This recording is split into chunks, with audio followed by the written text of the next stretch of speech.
And we are live. Welcome to the stream, y'all. Today we've got some familiar faces. Jeff Emde, our CIA operative, 007. Mike Sterling, our in-house mad bomber, likes to blow shit up. Just when I was a Marine fighting in Iraq. And Mackay Barr. So I got some notes from people previously saying that they weren't familiar with everybody on the panel. So let's just do a quick elevator speech. Jeff, you go first. Yeah, my name's Jeff Emde. I was a CIA operations officer for 26 years. Retired in 2016. Spent all but 2 of those years in the field, working on weapons of mass destruction primarily. Okay, thanks, Jeff. Mike? Mike Sterling. 30 years now as a master EOD technician, CBRN guy. You know, generally, if it's a bad idea, I'm probably down to play with it. Right on. And Mackay, we've had you on a couple times, but go ahead and introduce yourself again. Yeah, Mackay Barr. I'm with Timberline Security Solutions. I run a training school now, but I was a former infantry officer in the Army. I'll try not to hold that against you. Right on. And my name's Chris Heaven. I'm the CEO and owner of Survival Dispatch.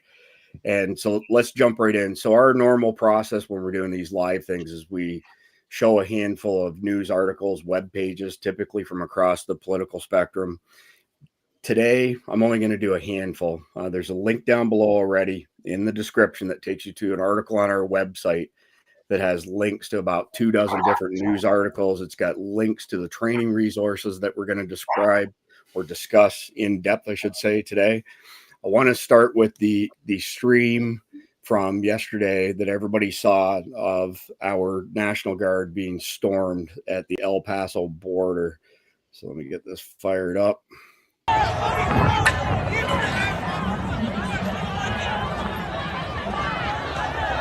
You'll actually see a few of our troops push back against the invaders to no avail because there's so many of them.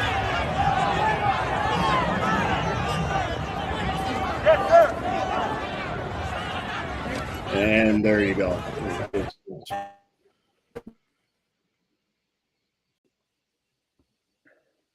From there, and then go to our next one.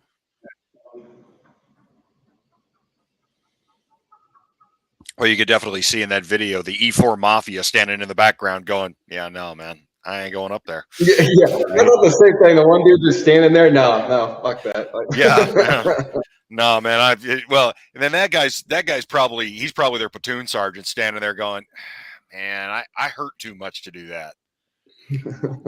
All right. So here's another one from Marcia Blackburn.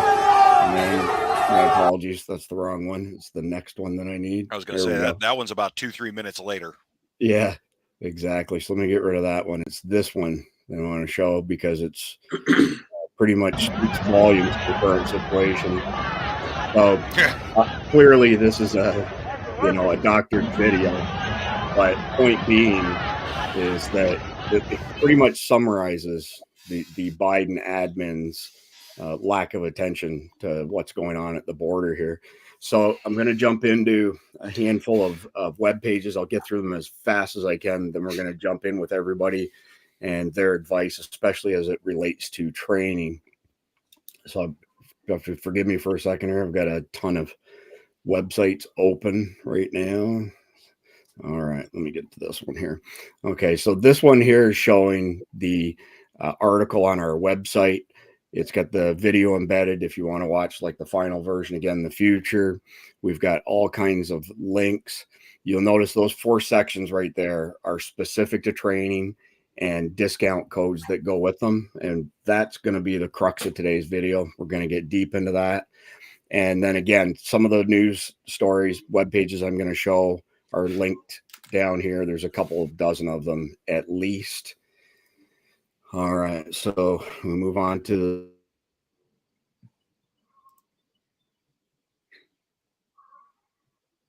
any other ones that we're going to see today.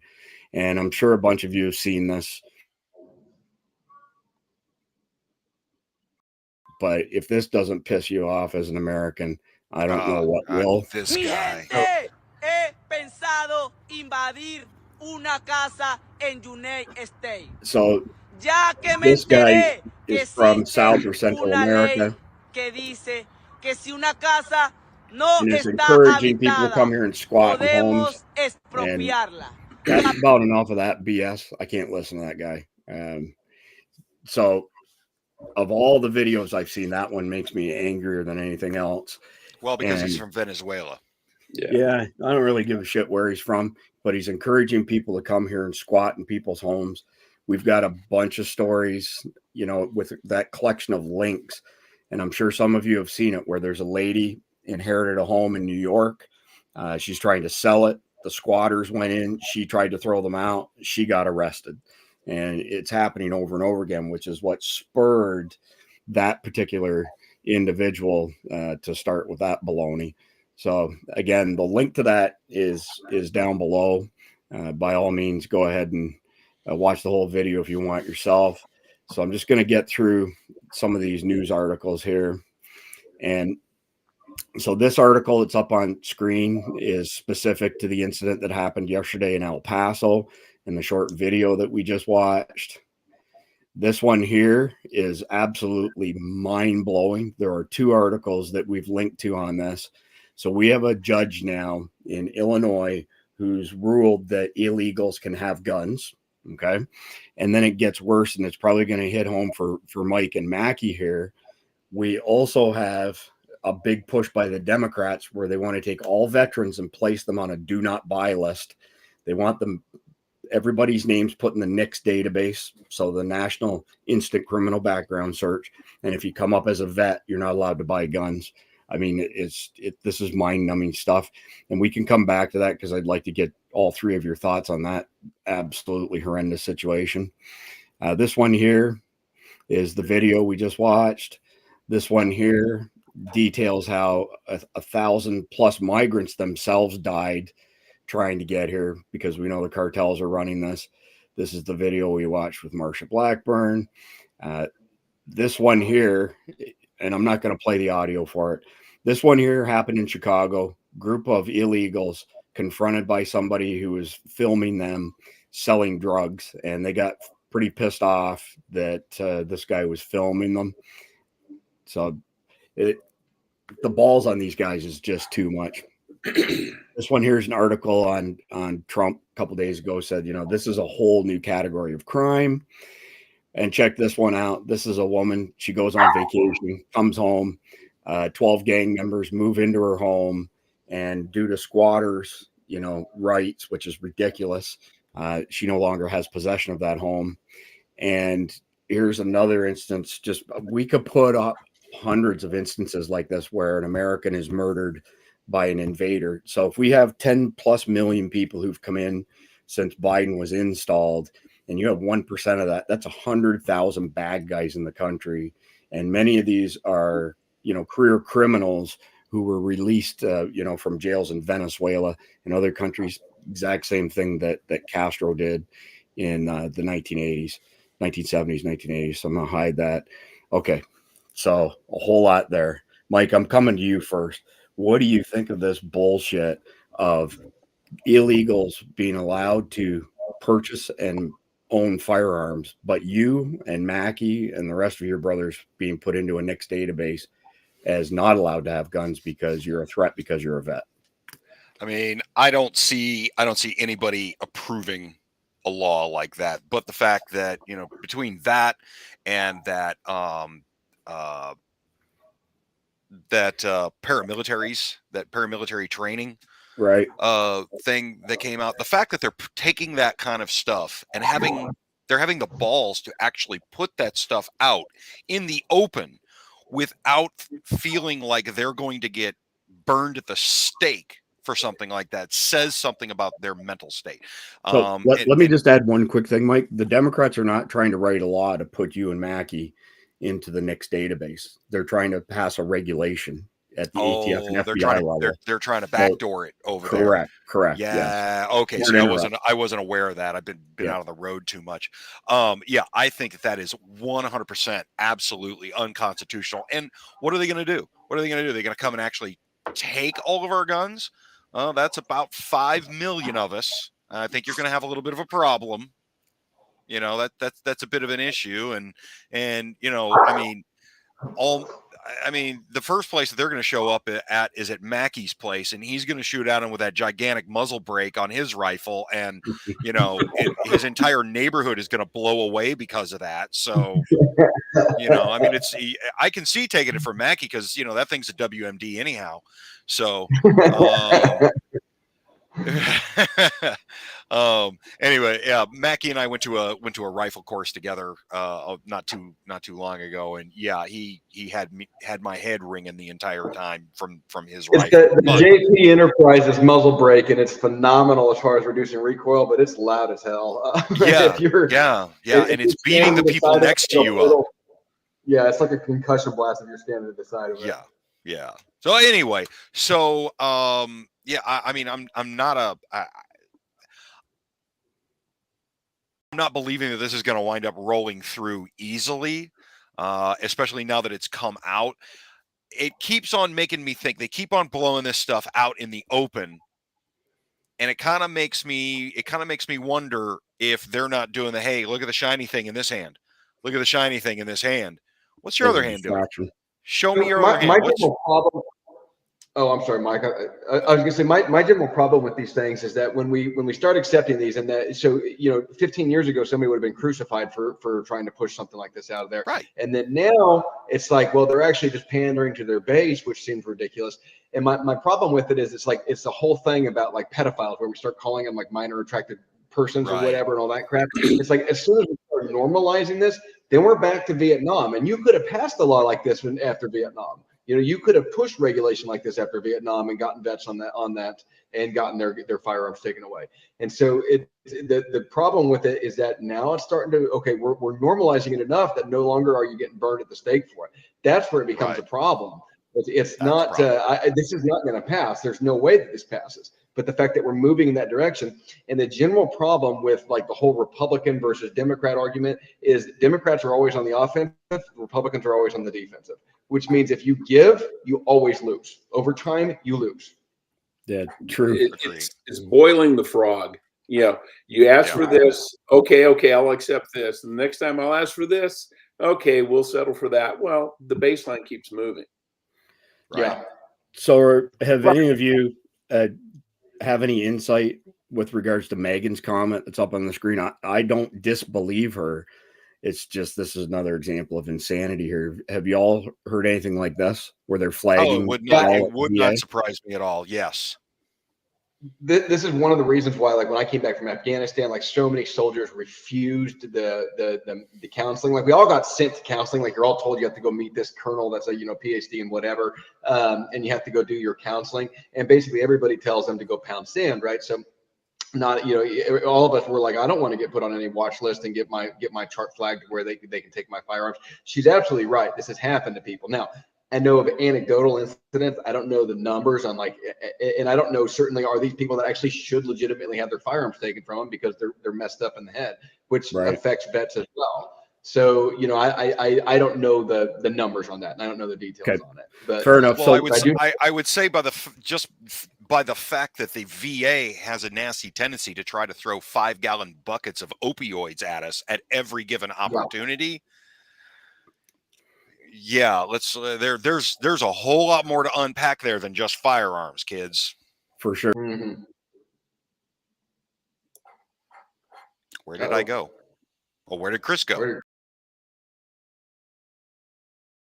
Additional things. Oh, okay, you're back. Whew. Wow. Okay. I don't know what just happened there. It's like Streamlabs completely lost its mind and restarted. Apologies for that. We've been having nothing but problems with this piece of software from Streamlabs since we signed up. We're still online though, so that's okay.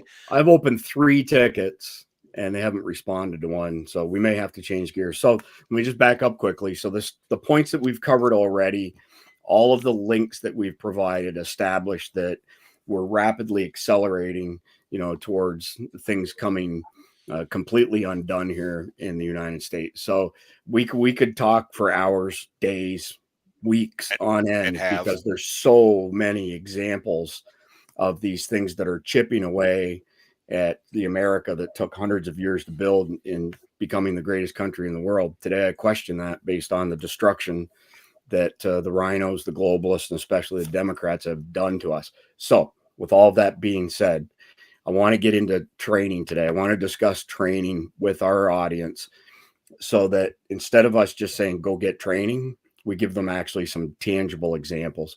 So let's start first, Mike, with you and Mackay on the stuff that you guys did with Border and Hatchet.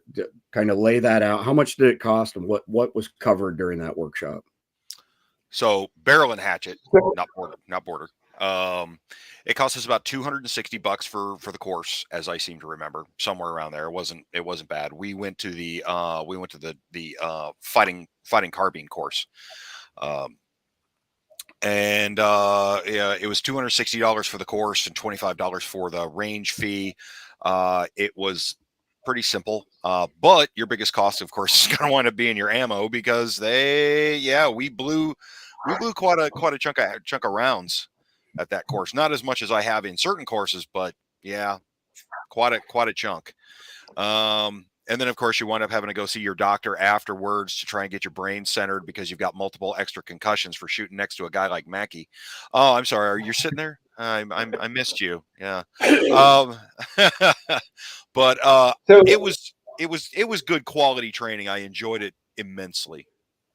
So So, my understanding Chris, is that these guys offer courses around the country. Is that correct? Yeah, but mostly in the Southeast. Mackay? Mostly Southeast. Okay. Mackay, sorry, go ahead.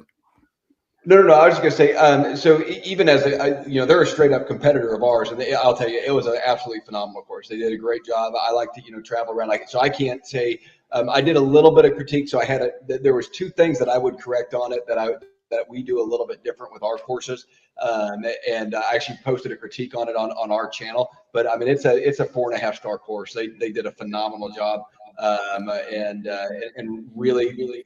Two guys teaching it, both of them. One guy was straight up civilian, never military, never law enforcement. The other guy was a JTAG, and they both were incredibly knowledgeable on the firearms and just the different zeros and capabilities of short barrel versus longer rifles. And so I can't, like I said, I can't say enough good things about it. They did a phenomenal job. But the big thing is that, me owning a school, Mike being a 35-year EOD technician, right? So, Mike's, which is a small portion of his life because he's like 1,000 years old. But the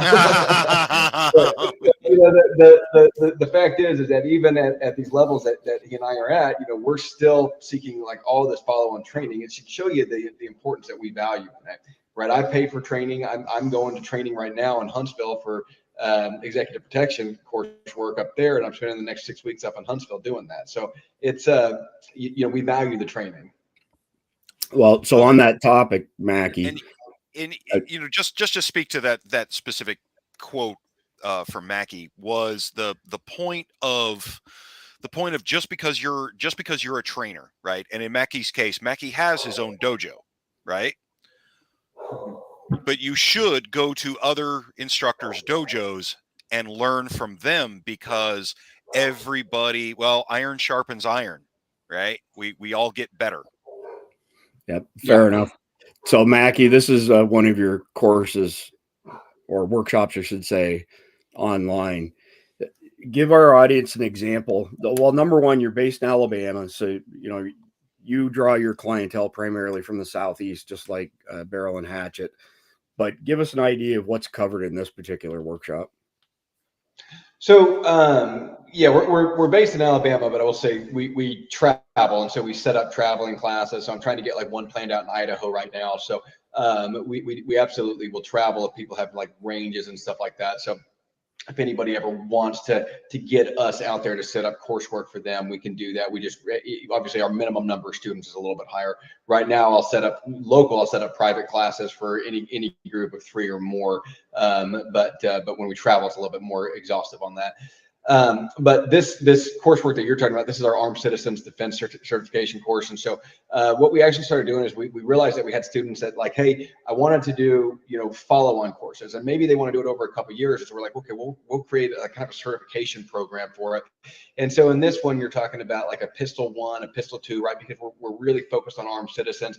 For our women's Armed Citizens Defense course, we do a 7-week course that they actually take with a local YMCA that we teach, and it's it's unarmed defense. I just got done teaching a knife defense class last night, right? So we do that 7-week course, and then there's pistol training on top of that. So they come out to the range, they'll spend kind of a 0 to hero day out here, and then they'll do an advanced one after they go practice the fundamentals that they've learned. They'll come back, a year later and actually do the more advanced course. So as opposed to somebody who just goes to the range and slings some lead down range, give me an example of some of the drills that you run people through, like drawing a pistol from conceal or open carry, those sort of things. So I look at all my stuff by the numbers. And so I research like, hey, what do the numbers actually tell us? The statistics, the data, what is it actually, from what we know, what does it tell us how gunfights and knife attacks and how this stuff happens? And just like in knife attacks, we know that about 94% of knife attacks are going to be one of two things. It's either going to be an upward thrust from the right hand or a downward ice pick thrust from the right hand. And so if I train nothing more than just fighting those two things, I stop 94% of any knife attack that's going to happen to me, right? So that's statistically significant. And we look at our firearms training the same way. Are there examples of somebody needing to reload in a defensive pistol environment? Sure, yeah, there's anecdotal incidents, but even from a law enforcement perspective, the likelihood is incredibly low. So do we teach reloading? Absolutely, because you're wasting time if you're not doing your reloads all in a tactical manner. But we focus things on, hey, I want to get 2 shots on target in 7 seconds or at 7 yards and learn how to assess those. And really push the boundaries of the speed of the person. So what we tell people is like, hey, if you're hitting 6 out of 6, you're not going fast enough. You need to push that speed and actually get yourself better. So I'm going to focus on very baseline fundamentals, especially for those first classes. And we're going to focus on very focused fire. So I'm not just there burning rounds down range. We're not going to go through 1,000 rounds in 6 hours and just try to put as much lead down range. It's all very intentional, very focused firing and different drills designed around that. All right. Thanks, Mackay. Hey, Jeff. So the comment that's up on the screen right now, and this is a good portion of our audience, right? They're getting beat up with housing costs, food costs, fuel costs. What's your advice to people that are in James's position here, where even $260 for a day of training means going without food? What are their options? Well, yeah, there's nothing beats one-on-one training, but and I've been in that position when I was young and had kids and, the bills were tight. Nowadays, they've got some of these electronic training systems, Mantis X is one you hear about, and these others. You spend a little money on that, but you can use it all day long, every day, and not once you buy it, you don't have to spend any more money on ammo. Now, it's not the same. You're not getting the blast. You're not getting a lot of other things. But if you want to practice your draw, fire, assess, is the bullet going to go where you want it to go within 6 inches or something like that? It's not a bad thing to do. Nothing beats live training, but let's be honest, a lot of people can't afford it. It's like we say, hey, go out and get a 5,000 watt hour generator. Well, a lot of people can't afford that. So you got to look within your own budget what you can afford. Dry fire is free.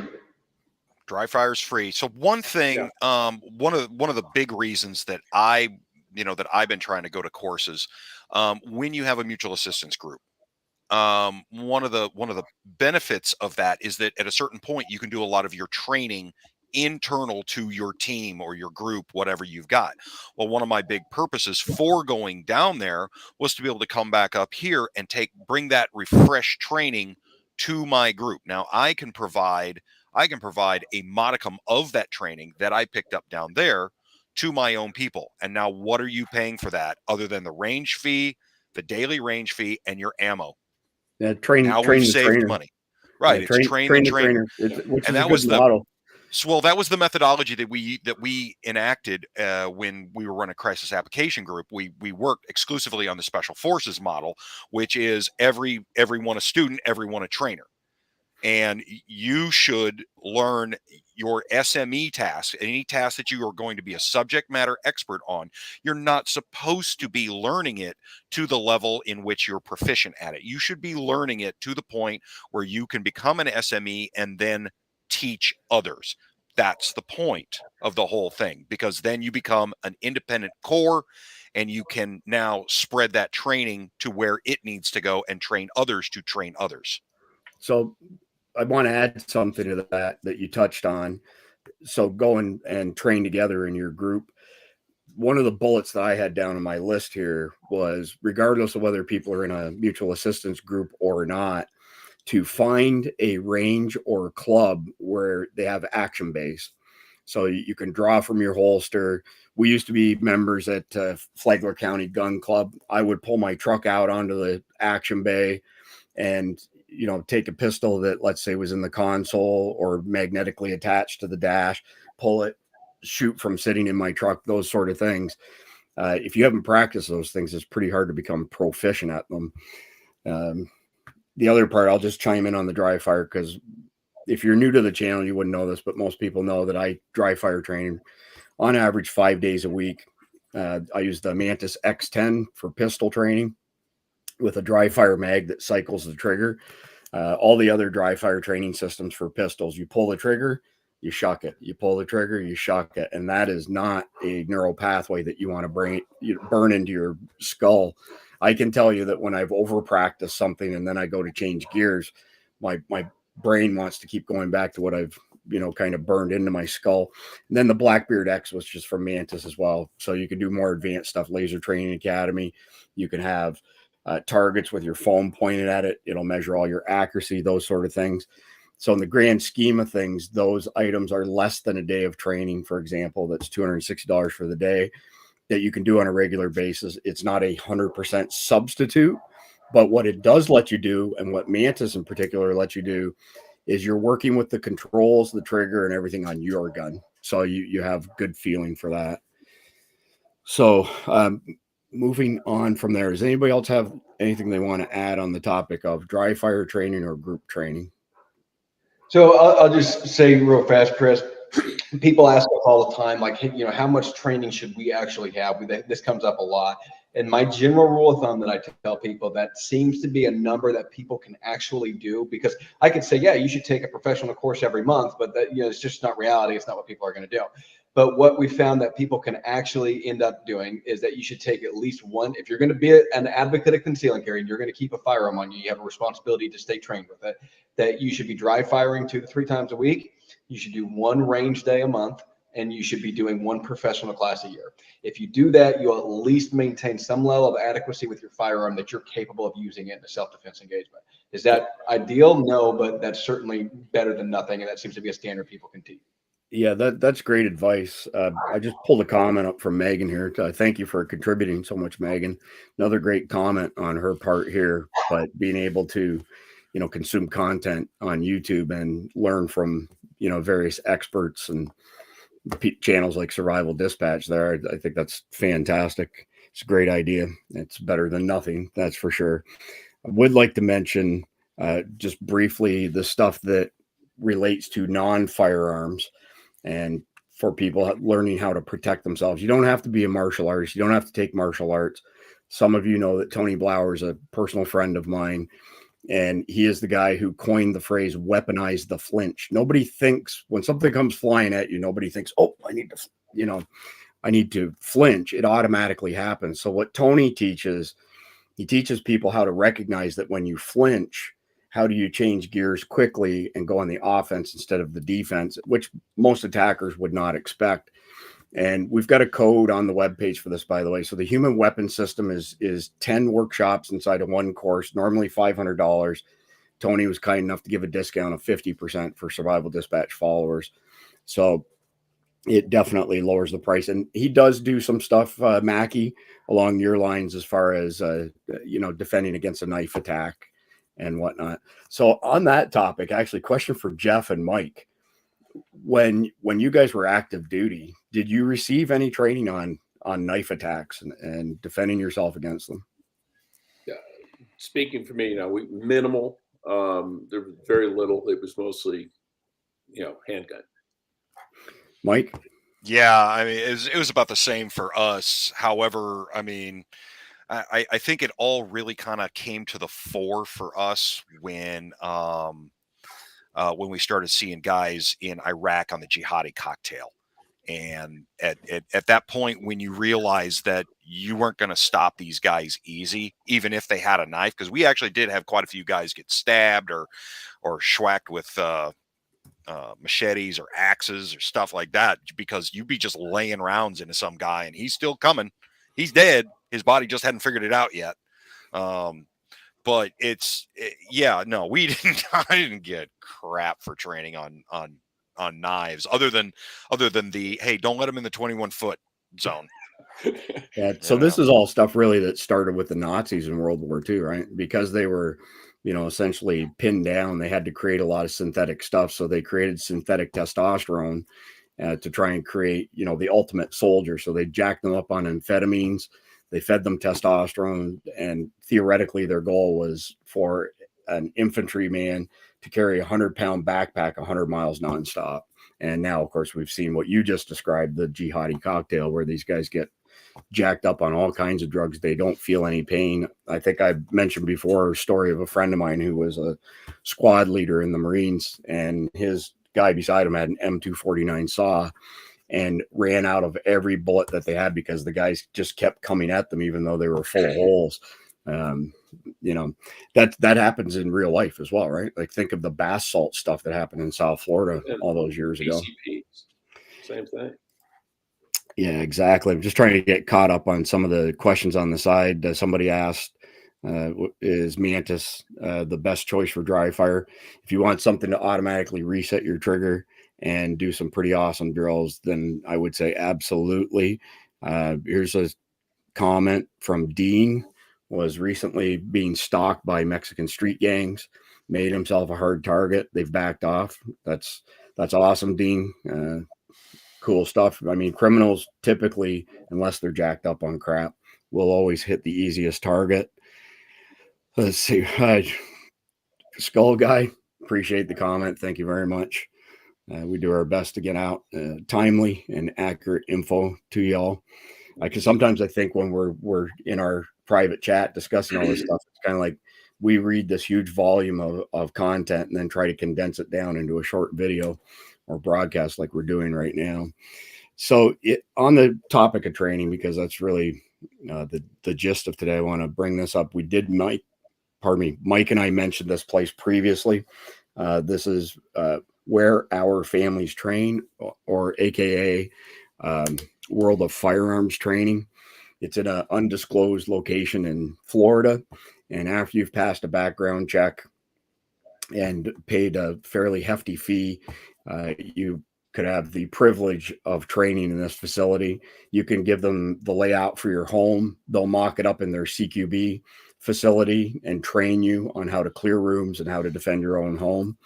However, Philip was nice enough to give us a discount code. If you click the link in the description, it takes you back to our website. There's 10% off on that as well. And a few of us, like James from Pilgrim Ammo, my wife Cindy, and I will be at WAF this weekend, engaging in their training as well. Mike, give us your thoughts, because you were there. You got to see WAF firsthand, and I know you have an impression. Yeah, the place was gorgeous. I mean, it was probably one of the more bougie training facilities I've ever been at. And it was a beautiful representation of the high end for people that have got the money to do this sort of thing. And you know what, if you got that kind of money to do that, hey, great. That's wonderful. If you need a modicum of anonymity, or man, my brain this morning. Anonymity. If you need a monicum of anonymity to be able to do your training, okay, fine. Go ahead. Go to one of these bougie training places. It's great. They've got all kinds of stuff available, but you're going to pay for it. Me and mine, we're going to save that money because we've got a whole bunch of other things that we also need to train for. I'm not just going to go out and fight and train on nothing but defense and security standards. I'm just not going to do that, right? It's a component of preparedness, but it's not the only component of preparedness, right? Everybody needs to have all their water skills. How many times have you trained on your water skills? I'm here to tell you, historically speaking, and Mackay can back me up on this. He studied this stuff. 80% of casualties historically in war are not on the battlefield. The vast majority of them are sickness and bad water. Mm-hmm. Yeah. Come on. So you got to get your water figured out. You got to know your food. You got to know all this other stuff. Hey, they may be flying around with drones to work you over with drones. Why not? We're doing it in Africa. We're doing it in Ukraine. We're doing it in Gaza. They can come in and work you over with drones. Do you have any defenses for that? Do you even understand how what the threat is even like? Have you performed an intelligence study on your area? Is it a threat? How do you know? So on the topic of drones, we've discussed this a lot, Mike.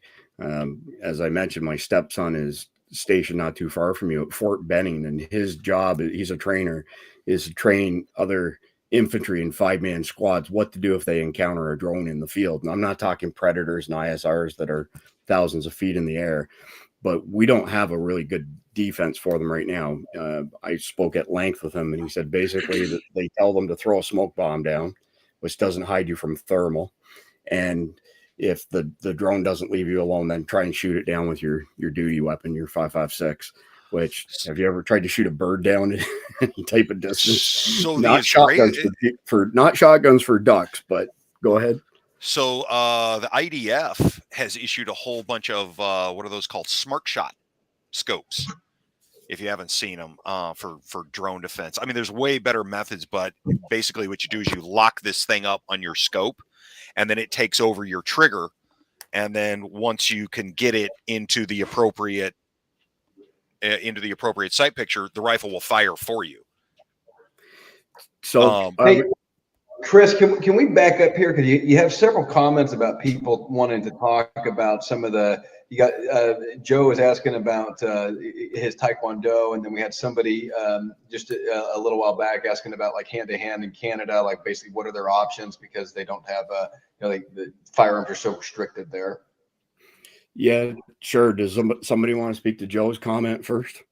You want to do it, Matt? Yeah, I was just going to say, as far as so, I'm a gun guy. I'm not a knife guy. I'm not a martial art expert by any means. I understand it, and I fought in college and that sort of thing, and did the boxing scene for years. But the simple fact is that you have to understand there is a very big difference between martial arts that are designed as a sport like Taekwondo, where and even kind of modern karate. Old karate was a little bit different, but kind of the modern take on karate, where it's designed more as a sport rather than a defensive use environment. Violence of action is the thing for like MMA. And this is why you don't see things like Taekwondo being utilized so much in MMA, is because it's a sheer violence of action and violence of force issue. And this is where the boxers and the wrestlers and the jiu-jitsu guys really dominate. So it was just kind of my thoughts on that. I'm sorry, I didn't mean to derail your conversation on the drones. I just saw these comments popping up. I wanted to answer them. Not at all. Yeah, Mike, you want to weigh in on that? Yeah, I mean, it kind of comes down to physics. You put the most energy into your target as possible. If it's a gun or a knife or whatever, you're just trying to cause physical damage before they cause physical damage to you. And if you do it with a baseball bat, a gun, a knife, or your fist to their throat, it's just conservation of energy. Put it in them, not in you. Yeah, and this is, it kind of goes back to the general concept of Grossman's book on killing and on combat and everything, where It doesn't take training to know that, if I stick my thumbs in your eyes or I rip off your ears, you know what I mean? It's really just being willing to be the most violent in that encounter. And setting your mind on, and this is why when a lot of the classes that we do, a lot of the lecture-based classes, we do vignettes, and we actually every lecture-based class I do, we do a lot of vignettes, and it's like you got to put your mind in those positions beforehand to say, hey, this guy's attacking me. It's okay for me to dig my thumb into his eyes and try to rip an eyeball out. Your life's on the line there. Someone's got a chokehold. I mean, if you can bite their arm and make them let go, who cares? Right. I mean, the very first thing you're going to do before you start fighting, look left, look right. Does anybody see a guy with a black and white striped shirt? No? Then there's no rules. That's right. Right. Yeah. So just circling back to the drone stuff, because this is it's a tough topic, right? We don't have great SOPs, to protect against drones, especially, we've discussed at length in the past, bad guys using drone swarm technology where one operator can control thousands of drones simultaneously, how easy it would be to deliver, aerosolized anthrax, aerosolized fentanyl, things like that, to do a tremendous amount of damage. I see there's a comment here that the Ukrainians are asking for shotguns to deal with the low flying drones, much like. No, they've got them. They've got them. And they're using, full length goose guns for the anti-drone guy in every platoon. Yep. He'd be walking around with a jammer on, all of his mag pouches full of nothing but battery packs, and he got his antenna up, and he's walking around with a big old Beretta goose gun with like a 30-inch barrel and a whole bunch of like BB shot. Yeah, I've seen that. So let's just go back in time a little bit. So after 10/7, Mike, you and I, we did a video on the potential for drones being used by terrorist cells here domestically to attack open air venues. And as per usual, the, whatever you want to call them, keyboard warriors came out of the woodwork with their knives. But a week to the day after that, there was a request for proposal, an RFP on SAM.gov, which is supply and management portals where all federal contracts are awarded and maintained, asking for people to submit proposals on small EMP weapons that could be placed on drones to hit enemy drones with a targeted EMP pulse to knock out the circuit board and hopefully then retrieve something, intelligence wise, and not cause collateral damage. Eric from US Arms Co., shirt I'm wearing here, we had a discussion on this topic 2 days ago. He had some pretty interesting ideas. He sold some stuff to the DOD, and the Army just filed the first patent for an EMP weapon that's rifle mounted. So you can take your duty weapon and mount this EMP device on it, use your existing optic, and fire a very concentrated EMP pulse at drones. It's not in use in the field widespread. There are some test cases going on apparently, but the interesting thing from that is, Mike, how much does it cost for us to shoot down the drones that the Houthis are launching again? Oh, like $2.5 million at a pop per missile, something like that. If you're using missiles to shoot them down. If they were to use Sea Sparrows and stuff like that, if the missile gets close, it's a whole lot cheaper. But if we stop funding Ukraine, we can take them all down for the rest of the time. So it's not right. So if we just be smart and let run a couple of B-52 Arclights, right, those certain areas, and say, you want to play around? You really want to play around? It would be. This is what happens when you play around. So in addition to being cost prohibitive to try and shoot down drones with $1 million missiles, the collateral damage is a big concern. What happens to the people on the ground somewhere at a concert, a football game, those sort of things. So it's a pretty crazy deal, right? Like you mentioned jammers, Mike, and we've had people that commented on our video just after 10/7 and said, just jam the signals. Well, every single one of these drones, as soon as they lose contact with the mothership, they fly home. They're pre-programmed to fly only home. If they're GPS enabled. And a lot of the real cheap ones are not GPS enabled. Yeah, but it doesn't cost much. We got sent a drone by, I think it was DJI or something like that, and I don't remember the MSRP is maybe like $600-700, and it had GPS functionality. Yeah, exactly. So it's not a super big threshold to cross. I want to thank Mr. Chipper here for $1.99. Thank you very much. And that is much appreciated. Jeff, do you want to weigh in on the topic of drones? Well, yeah, drones are cheap, and when you're spending $2 million to shoot down something that costs $400, you're on the losing end of the math. And you also, more than anything, is what's replacement cost of that Sea Sparrow, or not cost, but time. Once you shoot through your inventory, then what? Drones are cheap and can be made really quickly. We're shooting them down with stuff that we ordered 3 years in advance. Just look what's going on in Ukraine. I mean, we've given them all of our artillery shells and all of Israel's artillery shells, and then you got to put out an RFP to replace it, and that's going to take years. But with the whole thing with shooting them down with the EMPs. Now, if you get an EMP on a drone and you've set up and you induce eddy currents into the silicon in the chips, you'll fry it. It won't. It can't fly home with Guam. It's going to fall out of the sky because you fried its control systems completely. If you're just trying to jam them to where, then they can fly back, and then they can use them again. But they're a poor man's smart bomb, and that's exactly what they're using them for. Yeah, it's a good way of putting it. I don't know if you saw Russell's comment, which I agree with for sure. It's a waste using a missile to take down a drone. Mike, what did you say? Like, if there was a large concentration, like if they flew thousands of drones into a venue, can we take more than one drone down when the missile goes off? Like, would it, take out? Oh yeah, if you're firing like an SM-3 missile into a cloud of these things, yeah, you probably take out 20, 30 of them at a pop, because it's a pretty decent sized warhead. That thing is meant to shoot down cruise missiles and anti-ship missiles that are a whole lot more robust than drones. Yeah, you take down a dozen or 20 or so, but you're still not going to get enough missiles up in time. Right. Legit comment from Golf and Guns here. Drone warfare will be the next big thing. Drone warfare is the next big thing. It already is, right? I mean, if nothing else, we're at least learning some lessons like that as far as Ukraine is concerned. So I really want to focus on training for this video to give our, audience some actionable steps. However, before we do that, Mike, could you speak to the directed energy weapons? Because we keep hearing more and more with regards to this. And, I see your comment up there. Oops, double click that.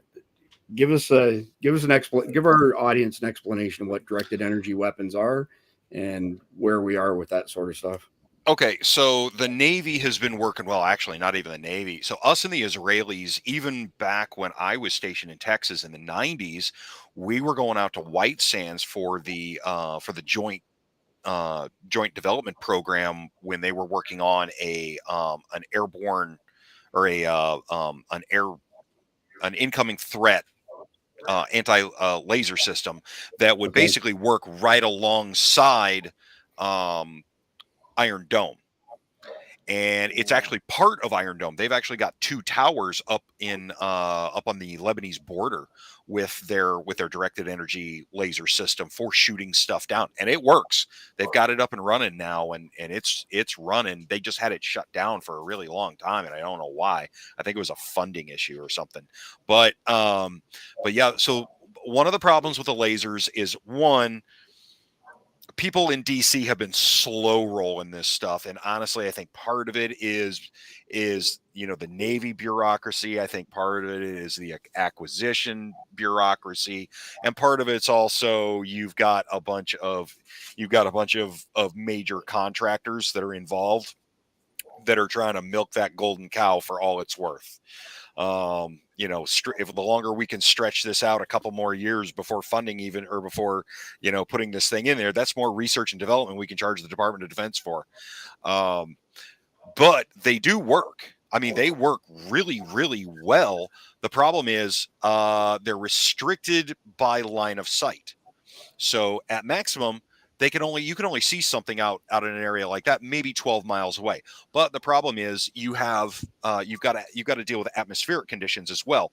Sea haze is a real thing. And sea haze means there's a lot of moisture in the air. With all that moisture in the air, it dramatically is going to limit the range that your laser is going to be effective. Now, you may be able to put a dot on something 12 miles away, but it doesn't mean that it's going to be enough energy on that far end to heat up the explosives to go bang inside that missile. So they're test there. A lot of these things in Arizona, and it's an unrealistic atmospheric condition. What would work great here may not work at all somewhere else if you've got haze. Now, that being said, there is the Airborne Laser Experiment platform based out there in San Francisco that was up there on a 747 that it would fly away every now and then, and then it would come back, and then you'd hear in the news that some North Korean missile would fly up, and then it just detonated on launch, and the North Koreans are running around going, "What did we do wrong?" Gee, I don't know. Nothing. Right. Yeah. So if you want to knock down multiple targets at the same time, an EMP type weapon would be, I think, would be much more efficient, because you'd have a blast radius where it should be able to take out anything within that radius. You can lob it over the horizon. You've got other options with it. But then you also get collateral damage, because if you set it off too close to you, it fries your stuff too. Well, EMP is capable of being run in a directional state. Yeah. You can do that. But if you're going to take out a swarm, lob one in the middle of the swarm. Right. Take it. Yeah. Right. But it doesn't always work that way, but hey. Fair enough. Roping stuff back into the real topic at hand here today, which is I want to give our audience as many resources as possible for training. Mackay, can you weigh in on this? Patriot Pop here comment with regards to training for the elderly? Yeah. So here's my thing is when you're talking about people of smaller stature, and you're talking about smaller men or specifically women or older or whatever it is, right? You're at a disadvantage. And this is why, everybody refers to a firearm as the great equalizer, because firearm training allows you to equalize those threats out. And it allows you to equalize yourself with somebody that maybe is much bigger, much stronger, much faster than you. And so the best thing to always do is to look for firearms training, because it allows you to equalize that. If you're in a place like, we have the guy in Alberta, Canada, so firearms training is not an option. I believe Canada, there's no conceal and carry at all. I don't think. I think some of the more rural areas way up north allow them to carry for bear protection and stuff when they're out. But anyways, so when you're dealing with those, then you're still wanting to put yourself at a position or at an advantageous position. So you need to look at things like Kubaton training and learning how to do some of these more kind of pressure point specific trainings, and learning how to strike with them. And so I'm a big fan of anything that you can do to gain that advantage, and firearms being the priority.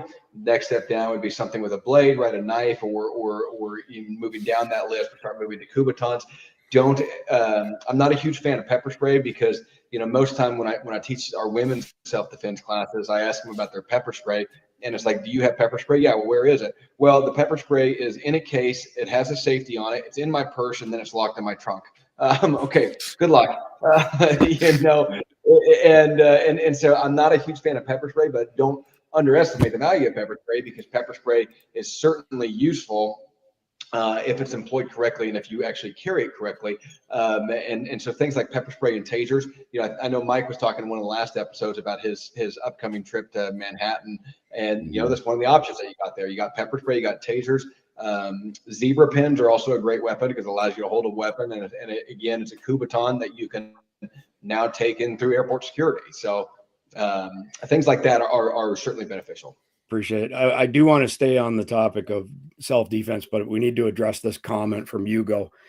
The bad guys have already used drone swarm technology to send thousands of drones to attack targets. This is not something new, doesn't take a ton of resources, and that's the problem. The barrier to entry is so small. It's the same technology that's used to do light shows with up to 5,000 drones simultaneously. It's not fantasy talk. It's not TED Talk fantasy stuff. Do your homework. This is being used. It's already been used to attack things like oil production. and it's anything but fantasy land. So this comment from Hugo, you could disregard. That is absolutely uncategorically wrong. So back to training. Sorry, just when I see a comment pop up like that, I want to make sure that our audience is well informed and that they're not being thrown off by something that's terribly incorrect like that comment was. So yeah. Go ahead, Mackay. Sorry to interrupt you. Somebody asked what a zebra pin was. That's your zebra pin. So it's a metal pin. You can get them on Amazon. It's $10 for a pack of them, and these work as a Kubaton. So I'm trying to stay in my camera here. They work for they're a great striking implement. Yep, right on. So we've got a list of training options on our website, and I'm just going to start hitting on them, and you guys are welcome to jump in at each individual point. So we started off with people solidifying their bug out plan. Now, not everybody, it's not logical for everybody to bug out, right? So what's your advice? Let's all three of you give me your advice. If somebody was going to bug out, how should they go about planning that? What are the preparation steps for them? It's funny. I was recording a video for my channel right before you called me on this exact subject. So it's just kind of funny that you brought that up. But I guess the first thing is to have realistic expectations. There's a million channels out there where some guy builds his quote unquote bug out bag, and right. He's got this massive pack to go live in the woods for like eternity. And I'm sorry, you don't need to watch more than one season of the show alone to know that that is just a fantasy. Like, I mean, just the simple reality is that we are not built that way to go live into the woods alone. And right. The Great Depression kind of proved that when people overhunted all the deer and there was nothing to eat. So it's a fantasy. You need a bug out truck, right? And all your stuff in there and tubs and that sort of thing. But first, I guess you have to define what your bug out scenario is. What would be so bad that it would cause you to leave your security that you have at your house, your food, your ammo, your shelter, everything that you have. You have to first define that, I guess, is kind of my starting point. Good stuff. Jeff? Yeah, you got to figure out your bug out bag is where you're bugging out to. Yeah. How far away is it? What do you need to get there? You can have a bug out bag, the size, 100-pound backpack, but if your bug out location is 2 miles away, one, are you going to be able to carry it if you had to? And two, do you really need all that stuff? Hopefully where you're going has supplies. Or it may be, maybe bugging out from work to home. If your home is your safe location, if you're safe haven. But if you're, like someone like, Keith and his bug out location's out in the mountains, what he needs to get there is going to be a lot different than what Mike needs to get to his location. So you got to take an honest assessment of where am I going? What can I what am I going to run into? What contingencies do I need to plan for? And be realistic about it. You don't need everything. I'm in Arizona. Do I need an inflatable boat? Probably not. Right. Mike, what are your thoughts on putting together a bug out plan? Okay, so the very first question you have to ask yourself on the bug out plan is why? I mean, do I actually need to bug out, and what are the tripwire events that need to cause me to bug out? Like I'm out here. I'm out here in the country. I have the benefit of not having threats near me, and I've got my 30 miles of redneck shield around me. Before they get to me, they're going to have to deal with all them. So, yeah, that's a beautiful thing. But bugging out falls down on essentially three different scenarios. One is a security issue. You're going to get outright booted out of your home. You need to bail. All right, I get it. Next is going to be an environmental threat. And that's okay. You had a train derail upwind of you, and now you've got a cloud of methyl ethyl triple GUI death dip floating your way. All right, good reason to leave. Right? Nobody wants to live in a gas mask. And for anybody that hasn't done that, like Mackay and I have, you don't want to do that. Yeah, it's pretty damn miserable. That, and guess what? Your livestock, they don't get gas masks. or suits or anything like that. So, and then you've got a situation where you've got a long-term environmental or a sustenance issue where, hey, you know, we're living in Jeff's place out there in Arizona, and all of a sudden all the water dries up. You can't stay. Okay. Understand the reason for leaving. And if you don't need to bug out, don't. Everybody always talks about, oh, I got to bug out. Are you sure? Do you? Is there a threat that's going to cause you to need to bug out? Well, That's and let's talk. Oh, sorry, ahead. Mike. I thought you were done. No, I was just going to say, you know, I just see a lot of people that automatically go to, oh, I need to bug out. Well, hang on. Have you thought this through first? Because all your stuff is in your home. Right.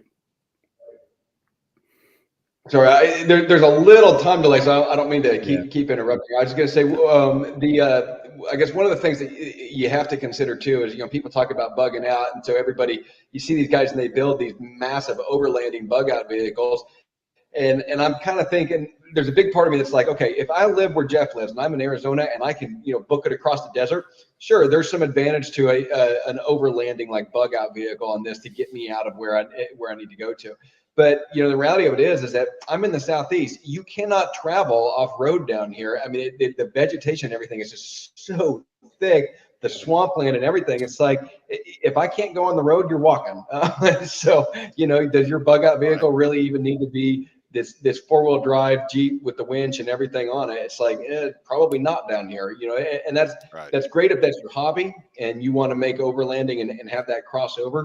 But if you're spending 30 grand on a bug out vehicle for really no practical reason other than that you just think it looks cool, you know, that's kind of a problem and an issue of your priorities. And so for us, I have a pickup truck. It's not lifted. It's not, you know, I don't have, you know, big jacked up. I do have 4-wheel drive, but I don't have, it's not jacked up or anything.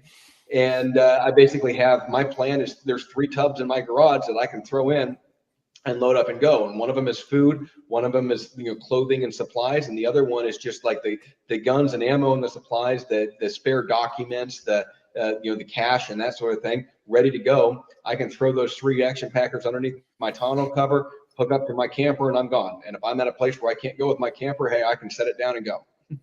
Right on. So before we move on to the next steps of being prepped for this, you know, imminent escalation of bad things happening here in the homeland, I see somebody asked Mike, pistol caliber carbine out to 50 yards. The answer is yes. Yeah, but they're still underpowered. Yeah, you're limited. Think back to last month. We rang steel 40 yards away with a PCC and Pilgrim ammo at 2,000 feet per second. Just because I can hit somebody with a 5.56 round at 1,000 meters, do you think it's actually going to do any real damage to them at 1,000 meters? I think that the 2,000 foot per second 9mm from Pilgrim ammo will do some damage because we've shredded body armor at 50 yards before. We've shredded 3A panels with that ammo. Real world testing, not hypothetical. We've absolutely crushed 3A stuff with that at 50 yards. Denny Chapman, most of your shooting is going to be 100 yards or less. Yeah, at least, definitely. So bring us back up again. So if people aren't bugging out, excuse me, they need to fortify their home, have a home defense plan. We've got a guide that you can download from our website for free, and then probably need some power to go along with that as well. So we've covered this recently, but let's go to Mackay first, then Mike, then Jeff. Give our audience some ideas on your fortification advice and strategies. So I actually have a blog on my website about this specific topic that kind of lists it out in detail what I think are the starting points. And basically I start everybody at the same level, like, because most people don't do the very first level of home security. And so if you want to fortify your house, you know, we all know that the simple things like changing out your screws and your doors to 3.5-inch deck screws and that sort of thing. But there are strike plate assemblies that you can put in your front doors and your back doors and everything that increase your strike plate to being 4 foot wide. And so that makes it much harder to kick through. You can. Whoa. We just lost Mackay. right in the middle of the broadcast. He's coming back in. There we are. I'm back. You're back. That was crazy. So yeah, I don't know what the deal with that was, but I could see y'all. But anyways, the changing out floodlights to motion activated LED floodlights, like all that stuff is just really, really simple, and most people don't do it. And so get those basic fundamentals. If you can't afford an alarm system, buy the alarm signs. You get a 90% of the benefit of an alarm and 100% of the deterrent benefit from an alarm by just having signs out there. So buy the alarm signs. They're $20 on Amazon. There are very, very basic things that you can do that are not expensive. Modern security camera systems are $600 from Amazon. Again, not expensive to get these things set up. Right on. Jeff, your advice?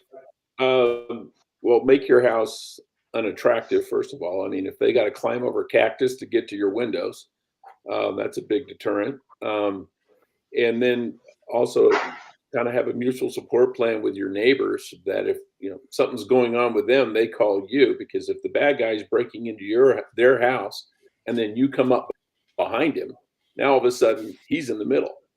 So he's got to decide what he's going to do. But my house was not built or not designed with fortification in mind. So I go through my mind, okay, how would I secure this window? How would I secure that window? I've got a big, heavy steel door on the front of outside of my front door with expanded metal instead of, instead of like screen. So yeah, you're going to it's going to take them a while to get in that, but they'll bust a window. So you got to think, what can I do to slow them down long enough for me to be prepared to respond? Because the police aren't going to be there. You're going window film is really cheap. Just the security film for your windows, that 3M stuff. It's not an impervious shield for your windows, but it's incredibly inexpensive and very, very beneficial, because it turns a one break window into, I got to take 10 or 15 hits to get through it now. Yeah. Mike, I'm assuming that you agree with golf and guns here. Yes, absolutely. Yeah, the more shrubberies and herring that you have, the better. So this is an inside joke, Mackay. Kind of. Yeah, no, I watched some of it, and I get the joke. I recognize the Monty Python, right? The herring and the shrubbery. Yeah. Because let's face it, your one of your big preps should be a sense of humor. Otherwise you're not going to get through this stuff. It's either laugh about it or say again. That's why we keep you around. It gives us all something to laugh at. Right, exactly, and I'm cool with that. Fortification advice, Mike?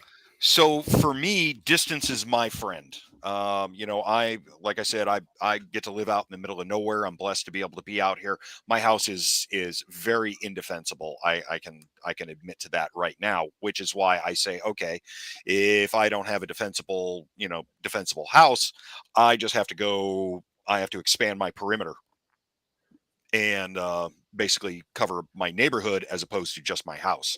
But with that, I also get extra eyes and extra trigger fingers.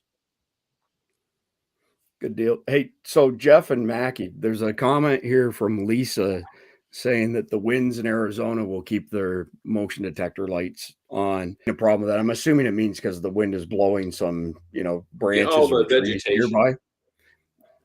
Yeah, so we get that. The mesquite trees and the palo verdes, sway in the breeze and set off all your motion detectors. I keep for most part, vegetation at least 20 feet away from my house. That's for fire as much as anything else. So you can adjust the sensitivity on the motion detectors to take that into account, but you still have to worry about deer and javelina and coyotes setting them off too. So make sure they don't stay on too long, because they'll burn through your batteries. Okay. So let's move on to the next part of the bullets that we've put up on this article. And it really revolves around stocking stuff up. Although I will add one quick comment on fortification. Some areas have municipal bylaws that prevent you from doing any significant fortification to your building, your home. And I'm not talking HOAs, I'm talking municipal bylaws. So make sure you look that up before you start doing fortification stuff that costs money and then have the city come and tell you have to undo everything that you've done. So the next group of bullets here is 4 of them is stocking up on food and water preps, durable medical gear. So this is all your first aid stuff, medications, and ammo. So I'll go to you first, Jeff. What's your advice for people as far as?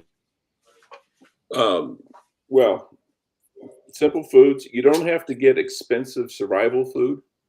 You can get, there's a lot of foods, dry rice, beans, things like that, that will last forever, give you the carbs, give you the proteins you need, and you can buy them anywhere and they're cheap.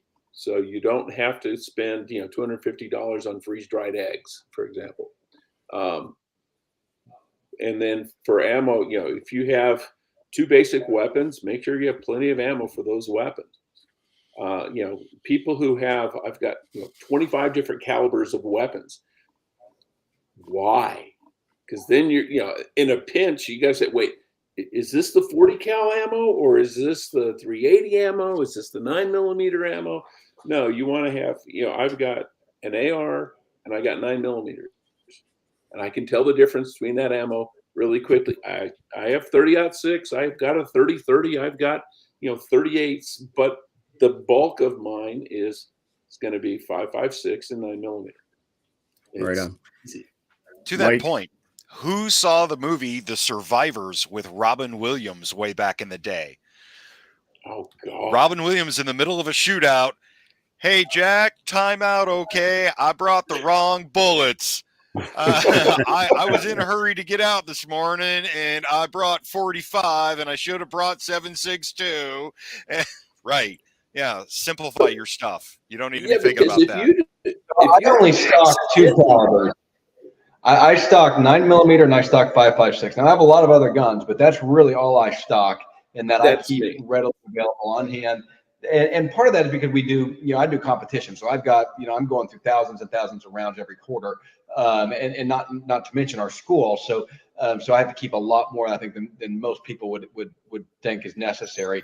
But those are the 2 calibers that I stock: 9mm and 5.56. The rest of them, like Jeff was kind of saying, it's somewhat pointless to stock them, other than to ride through an ammo shortage, which is basically all I keep of the others. I have enough 12 gauge that I can get through an ammo shortage, but that's not a defensive gun for most kind of practical intents and purposes in my life. Well, and I'll ask you 2 military guys, what happens if you accidentally feed a 40 cal into a 9mm?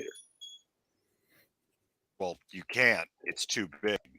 But what happens? It jams everything. Well, yeah, absolutely. Or if even worse, you put a 380 accidentally into a 9. That's bad. Yeah, that's bad. You've got big. If it eats.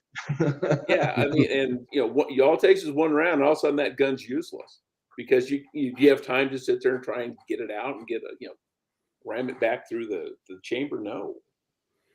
So all 3 of you, Jeff, Mackay, then Mike, what are your recommendations here for Virginia bushcrafter on how much ammo per firearm should people be stocking up?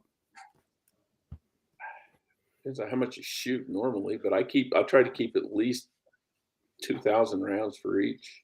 And I'm lightweight in my neighborhood. I have guys that call me wussa because I don't have 10,000 rounds. Fair enough. So that's kind of funny that was your number. So I keep, for my 9mm, I keep 2,000 rounds, and I keep about 5,000 rounds for my 5.56. And that's kind of my, like, hey, this is my emergency, break glass in case of emergency. I have other ammo, like you can see my reloading gear in the back. Like, that's all stuff that I'm regularly using and cycling through. And I've got several thousand rounds back there of 9mm just on that shelf. And that's stuff that I'm cycling through. But my no shit emergency break glass in case is about 2 and 5 is what I'm doing. About 2,000 rounds for 9mm and about 5,000 rounds for my 5.56. Mike. So I think it's also situationally dependent. And for our mag, I'll just go ahead and I'll say that, like, our bare minimums, this is your starting level.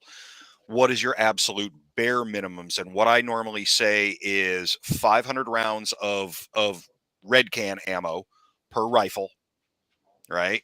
And 200 rounds of red can ammo for each pistol. Now, that's the bare starting minimums, okay? That's not what you should aspire to, get there, and now you can take a breath and start moving on. What we prefer to have is about 1,500 to 2,000 per rifle and 500 per pistol. Because a pistol, of course, is a secondary weapon. You shouldn't need to be really burning a mountain of ammunition through that. But again, it's situationally dependent. We're in an area that more than likely we're probably not going to see a whole lot of ticks out here, troops in contact. Sorry, I kind of jumped onto an old term there. So that Mackay could understand it, because, you know, infantry guys only understand acronyms. So, but, yeah, I mean, is it good to have more? Yes. The only time you've got too much ammo is when you're in a fire or when it's all on you and you're in water. So, Yeah. Fair enough. Well, I guess let's back up there and define the needs too, because I'm not keeping 2,000 and 5,000 rounds necessarily thinking that the world is going to end and that I'm heading into World War Z. I'm keeping that ammo around so that I have emergency ammo, because I like to train. And so Right. even if those break glass in case of emergency, that's for like, the Obama era ammo shortage where we couldn't get anything. I still need to be able to go and put 100 rounds down range every month and make sure that I'm staying in tune and that I'm focusing on drills and that sort of thing and actually staying in practice. Right. And so that ammo is going to get burned through. So if I'm saying, hey, my end of the world ammo or whatever it is, I mean, it's a full battle load plus a resupply, truthfully. I mean, it's, right. 7 30-round magazines for my 5.56 twice, so 420 rounds. And then I've probably got 3 magazines, maybe one in the pipe for my pistol, and that's hey, I'm going to make sure I've got this ammo on me at all times, because I can't. It's just hard for me to fathom a scenario where a full resupply doesn't get me through. Right, Yeah. exactly, and that's, I always talk about. I've got all my ammo stored in specific methodology, and as a matter of fact, Chris has got me doing a video on ammo storage concepts, and so my red can stuff, that's nothing but that's the break glass, break glass in case of emergency ammo. That's all that's for. Okay, I've got training ammo in completely different cans. Right, that's all my blue cans.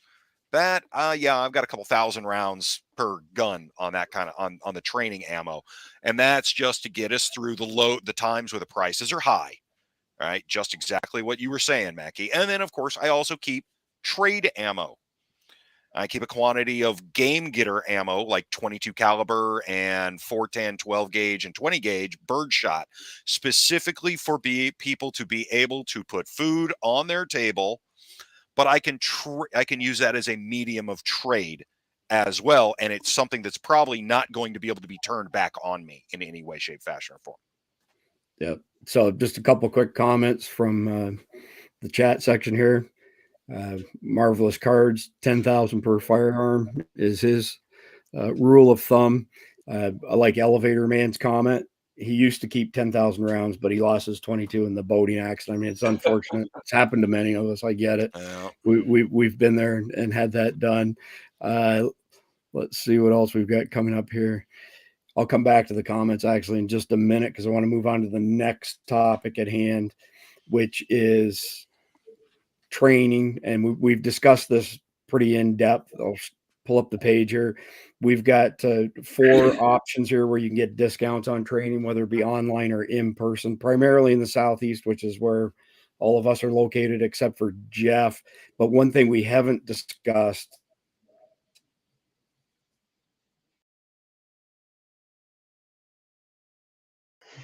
Whoop. We lost you. One thing we haven't discussed, and you got quiet. Still quiet. First aid training. Oh, first aid training. There we go. Always learn to heal before you learn to harm.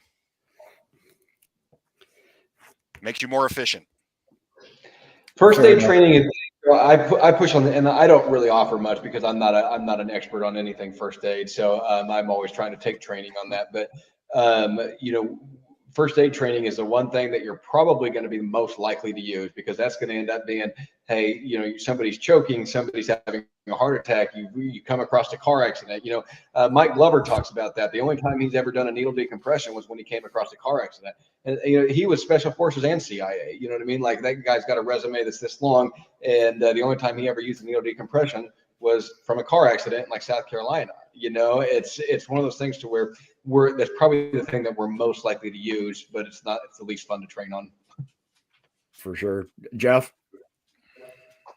Yeah, I echo what these guys say.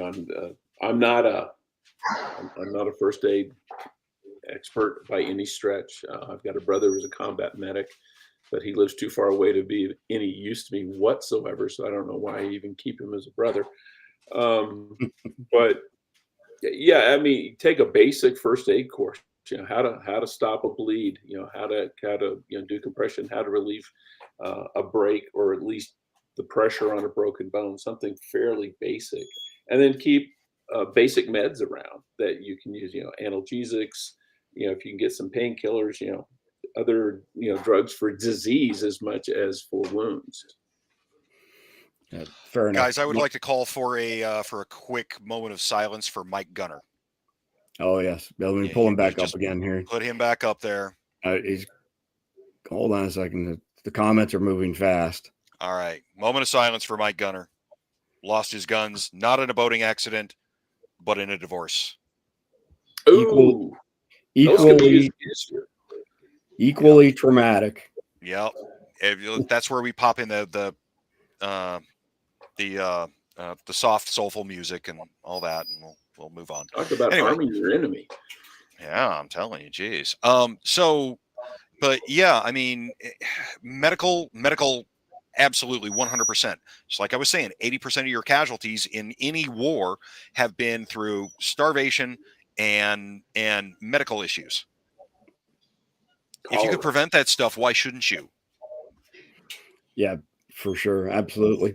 So we're getting down to the short strokes here. The next bullets that I have up on our suggestions are to prepare a rendezvous plan. So if the shit hits the fan, when everybody's dispersed, not at home, and joined at the hip to that is getting your comms sorted out. So Mike, why don't you pick up there as far as communications is concerned? What can people do to be better prepared on that front?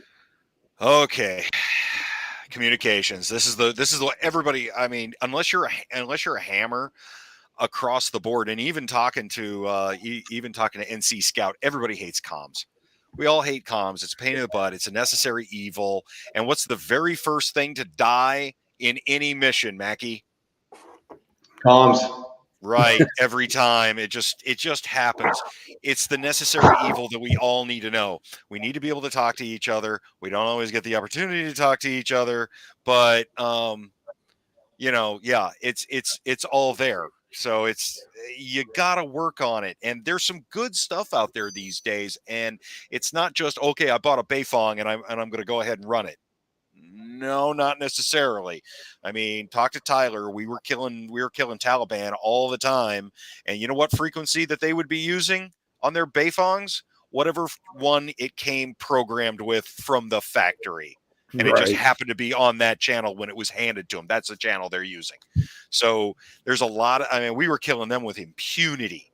So are comms necessary? Yes. Is it just the technical, okay, I push this button to do this? No. There's a whole lot of times that you need to know how to use the radio, in particular, how to shut your stupid mouth and not talk on it. Yeah, fair enough. I've done a fair bit of stuff on comms for our channel recently. Most of it's not been published.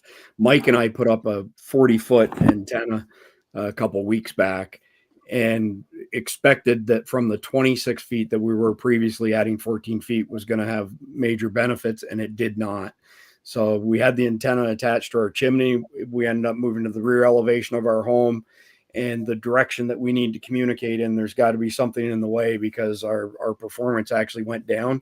Comms can be tremendously frustrating.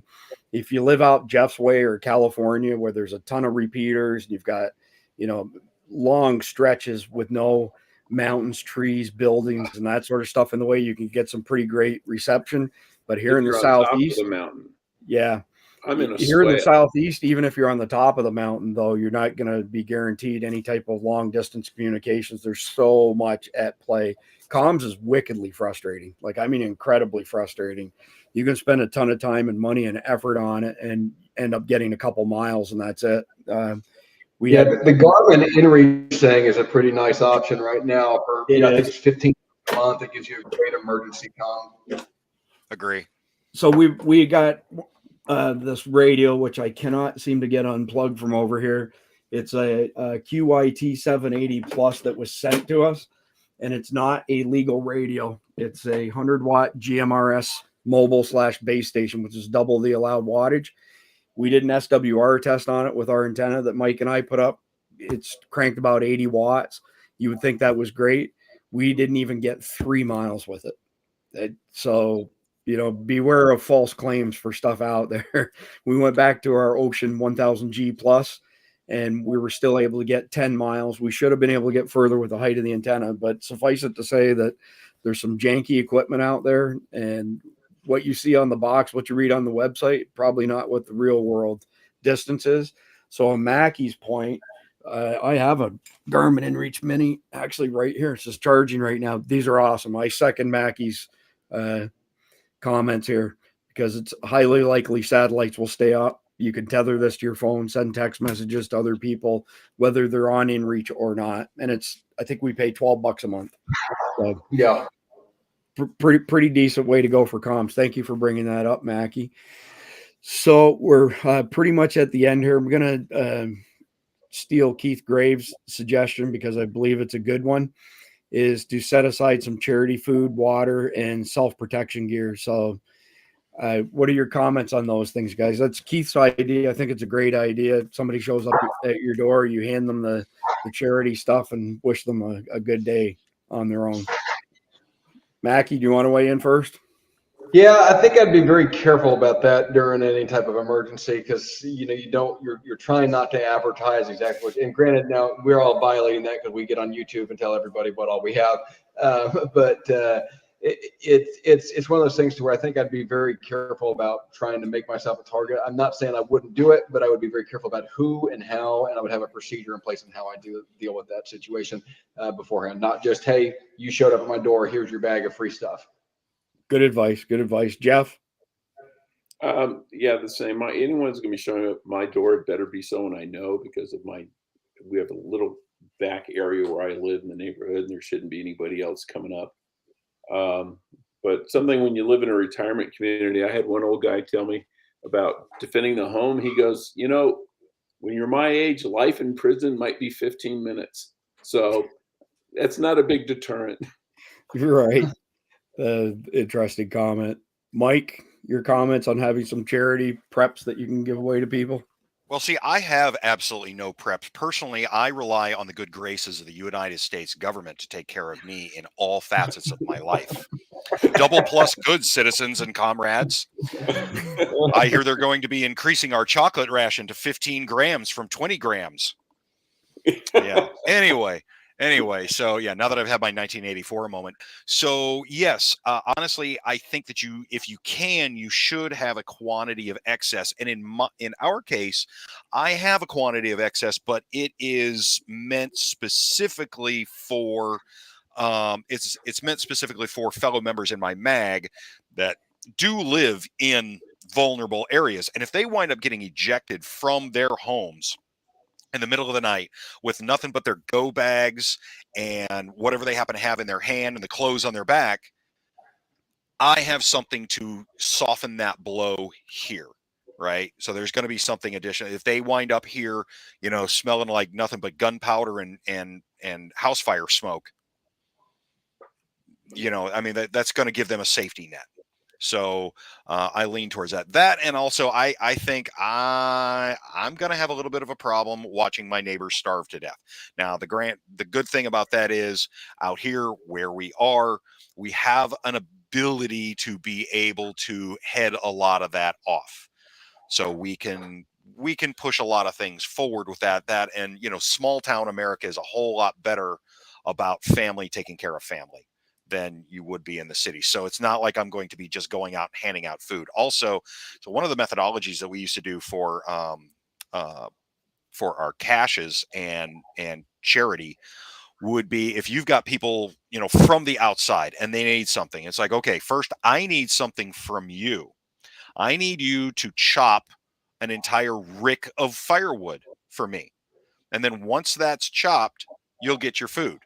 Well, I'm not going to let them come to my front door and give them food.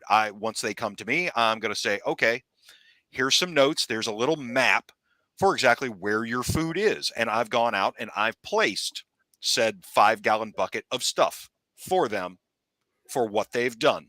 And then they can go get it. That's actually really good advice, Mike. I've never heard anybody else put it quite that way. So kudos for that. So we're in the home stretch here. Want to wrap up on the training, circle back to the resources that we mentioned earlier. Mackay, give us the 60-second elevator speech on Timberline Security Solutions, which is your company. Yeah, so we're a training company. We're located in Birmingham, or south of Birmingham, Alabama. So we're about an hour south of Birmingham, Alabama. We will travel, so if you want to host a class, you can reach out. The easiest way to get us is tssacademy@protonmail.com, and we'd be happy to set up classes. But we focus ours on what the statistics show us civilian engagements are. And we've got classes built for law enforcement as well that they can get their CE credits and stuff, and those are a little bit different and geared towards a little bit different statistically. But our civilian engagement classes are all designed for what you might actually encounter. Okay, thanks, Mackay.